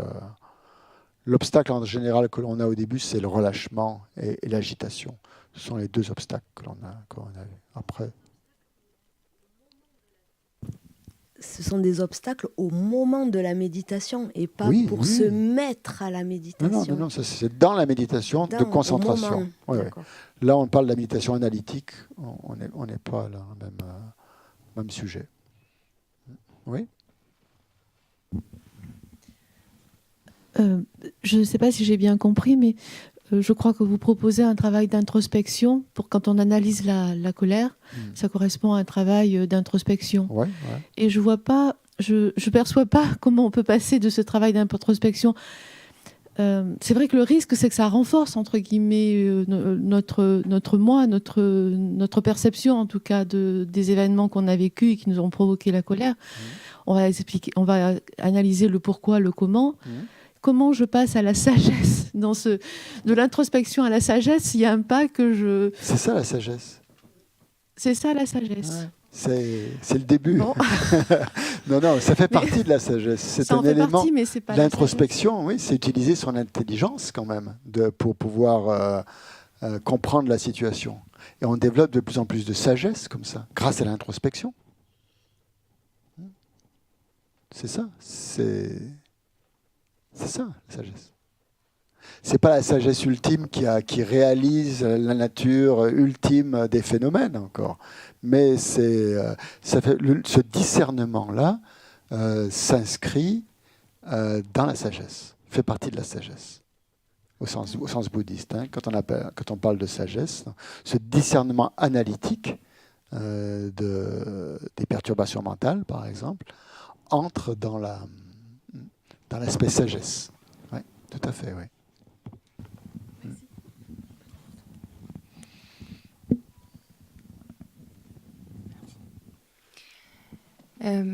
Moi, je m'interroge sur la manière dont on la pratique, cette méditation. Alors, vous allez certainement... Pardon ? La manière dont on la pratique, cette méditation autour de la colère, est-ce que c'est un dialogue interne on a une conversation avec soi-même, j'imagine ça comme ça. Oui, pourquoi pas. En remettant en question nos actions et en se disant, voilà, j'aurais pu faire autrement. C'est ça, c'est vraiment une conversation avec soi-même. C'est une analyse, oui, Ouais. une espèce de conversation. Oui, je sais pas. Après, chacun verbalise différemment, peut-être, avec les pensées. Hein. C'est à l'aide on utilise la pensée à ce moment-là. Oui. Alors que vous avez vu dans la première concentration, dans la méditation de type concentration, on élimine, on ne se sert pas des pensées, justement. On veut absolument les éviter. Hein. C'est se concentrer en un point. Les pensées sont gênantes à ce moment-là. Dans la méditation analytique, on se sert des pensées. On se sert des pensées, c'était comme outil. Hein. Et on cultive, parce qu'on fonctionne avec les pensées. Je suis désolé, hein, dans notre quotidien, on fonctionne avec des pensées. Mais souvent, avec des pensées complètement erronées. Des pensées qui sont fausses. Et là, c'est pour ça que on parle de sagesse dans le discernement, c'est parce qu'on va utiliser des pensées qui sont justes, hein, et qui amènent du bonheur, et pas des pensées erronées qui perpétuent la souffrance. D'accord ? Et bon, après, qu'il y a un dialogue intérieur, oui, pourquoi pas. L'analyse, après, suivant les individus, certains sont verbalisent différemment que d'autres analysent. Mais dans cette analyse, il y a un raisonnement. Ce raisonnement, il est fondé sur des mots, hein, que l'on a soi-même, avec soi-même. Et après, il s'agit de trouver les mots justes, en fait, quelque part. Et ça peut être sous forme de dialogue, oui, effectivement. Ouais. Et dans les textes bouddhistes qui analysent, justement, où on parle du développement de la sagesse, il y a justement il y a quelqu'un qui se fait l'avocat du diable, on pourrait dire, qui dit mais bon, c'est comme ci, c'est comme ça, et puis l'autre qui est le sage en fait, qui vient contrecarrer ça, mais non, si tu le vois comme ça, c'est parce que voilà, tu l'analyses mal, et qui lui montre la conséquence négative finalement de ce qu'il pense. Donc c'est ça qu'il faut arriver à voir. Vous pouvez avoir une espèce de joute comme ça, verbale, où vous défendez une idée, et puis il y a l'autre, le Bouddha, ou je ne sais pas qui, le sage, qui vient vous montrer qu'est-ce que ça amène, cette pensée, hein, cette façon de voir les choses. Quelles conséquences ça va avoir sur vous. Donc ça, c'est très très intéressant comme méditation. Très très intéressant. Oui.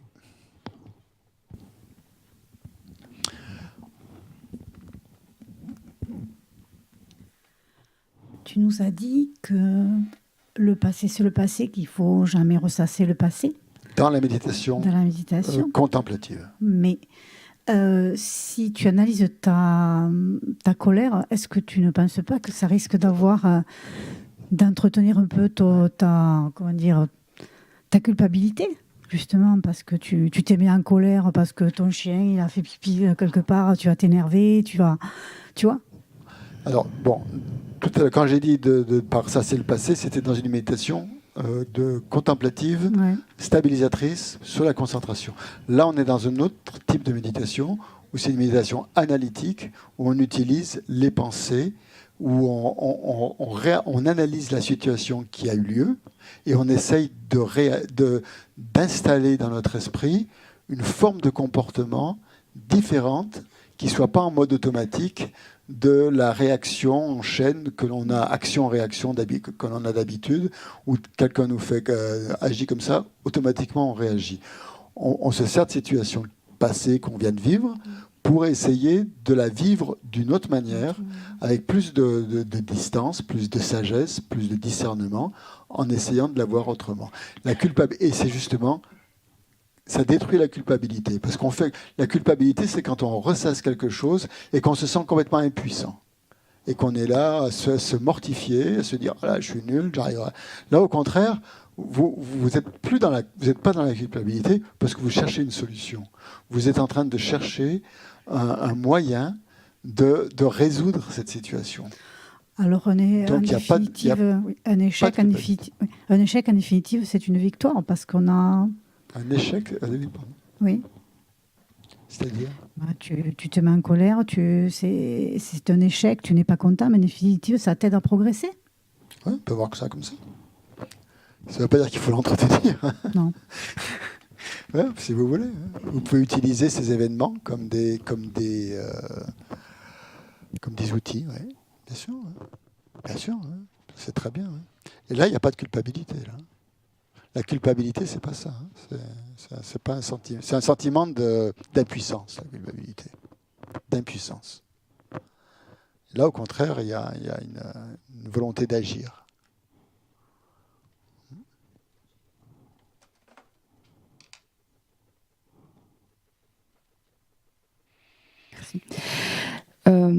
Moi, j'ai une petite précision à te demander, parce que tu expliquais qu'effectivement, pour comprendre notre propre, la souffrance des autres, il fallait effectivement connaître et comprendre la nôtre. Et le fait d'avoir de l'expérience, de la connaissance de notre souffrance nous rendait plus enclins à comprendre celle des autres et à aider les autres, et donc à développer notre empathie. J'élargis et je me dis que du coup, les gens qui souffrent beaucoup, de diverses manières, les personnes qui souffrent beaucoup, du coup, elles sont plus avancées sur le chemin de l'éveil. Si on élargit ce raisonnement, parce qu'il y a des gens qui souffrent quand même beaucoup, physiquement, moralement, est-ce que du coup, par rapport à tout ce qui vient d'être dit, ça veut dire qu'elles sont peut-être... elles ont on leur donne plus d'outils pour être éveillées. Ouais, je vois ce que vous voulez dire.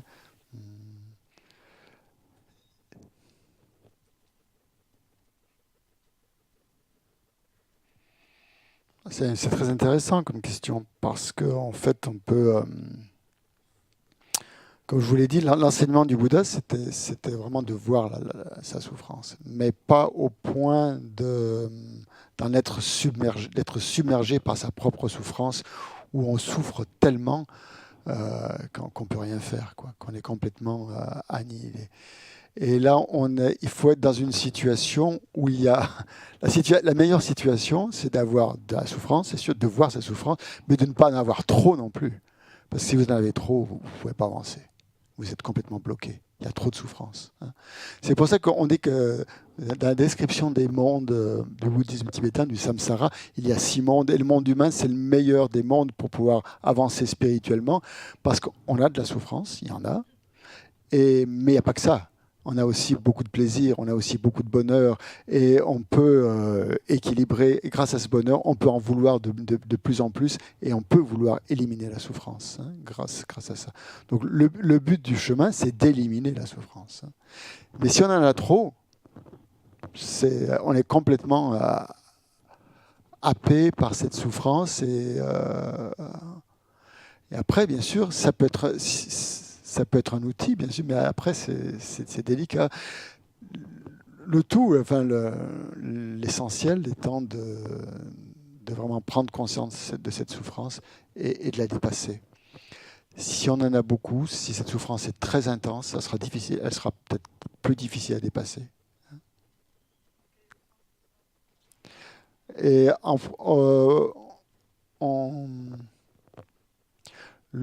l'enseignement du Bouddha sur la souffrance, en fait, il veut nous montrer que c'est encore un enseignement pour développer la sagesse. C'est-à-dire qu'il va nous montrer... Là, vous parlez des souffrances grossières, c'est-à-dire la souffrance, par exemple, de la maladie, les souffrances mentales, par exemple, tout ça. Oui, ça peut être les catastrophes aussi. Oui. Des populations qui subissent des catastrophes naturelles, voilà. Du coup, je m'interroge sur le sens, en fait, dans leur chemin de vie. Le sens, c'est à soi-même de le trouver. On ne peut pas trouver le sens pour quelqu'un d'autre. Donc c'est pour ça qu'en fait, qu'il renvoie encore à sa propre souffrance. C'est vous-même comment vous vous situez par rapport à la souffrance. Et le Bouddha, donc, dans l'enseignement sur la souffrance, il a donné 3 niveaux de souffrance.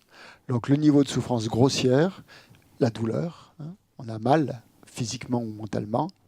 Il a donné un niveau, et ça tout le monde en est conscient, même les animaux, quand ils souffrent. Un niveau plus subtil qui est lié à l'impermanence, par exemple. On n'est jamais satisfait. La souffrance, par exemple, de l'insatisfaction. Sans arrêt, le plaisir peut se transformer en souffrance, par exemple.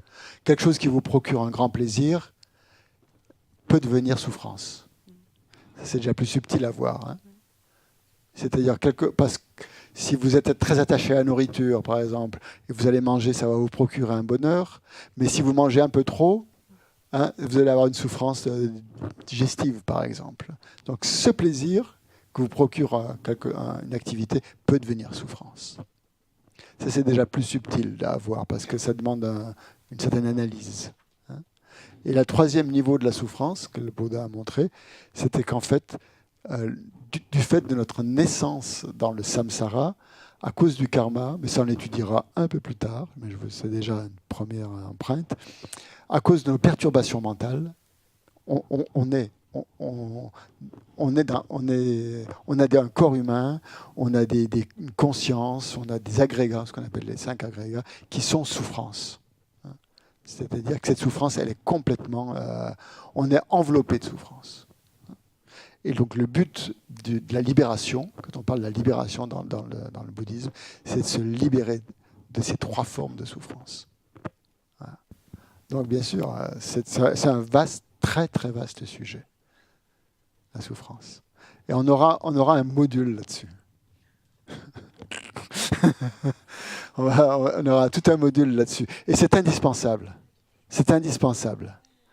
Parce que justement, c'est fait pour être dépassé, la souffrance. Mais quand on en a trop, c'est dur à dépasser. C'est très très dur. Oui, on va arrêter.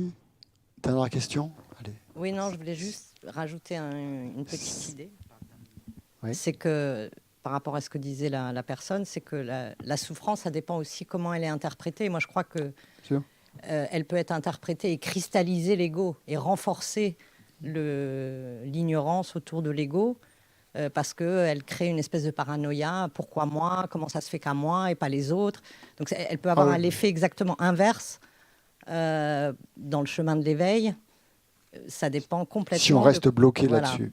De comment on l'interprète et comment elle est lue et quelle signification on lui donne. Exactement. Donc je crois que ce n'est pas une quantité de souffrance, c'est l'interaction. C'est un rapport à la souffrance. Voilà. Exactement. C'est exactement ça. Merci. Exactement. C'est un rapport à la souffrance. Bien, on dédie cette énergie positive que l'on a créée par notre motivation tout à l'heure et en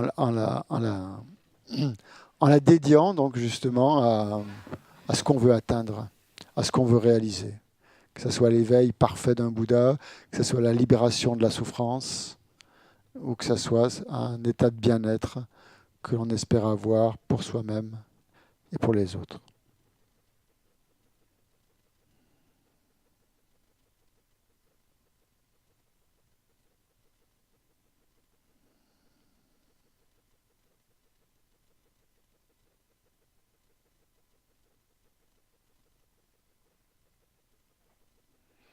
Merci pour votre écoute et vos questions. Et on se retrouve à 14h30 et on fera une méditation justement analytique. On verrait comment on fait une méditation analytique.